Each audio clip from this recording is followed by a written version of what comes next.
खबर शामिल करते हैं सियालकोट से। Report Azhar Jani, senior reporter PNP sports news Sialkot. GSL edition 7 का खेले जाने वाला मुकाबला चपराड़ क्रिकेट क्लब ने नेक्स्ट हैंगर सीसी को शानदार मुकाबले के बाद 5 विकेट से हराकर ये मुकाबला अपने नाम कर लिया।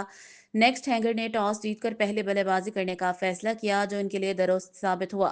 मुकर्ररा ओवर में 188 रन का शानदार हदफ सेट किया, जिसमें अंस 48 रन बनाकर टॉप स्कोरर रहे। इनके साथ चौधरी सईद ने भी 34 रन की इनिंग्स खेली।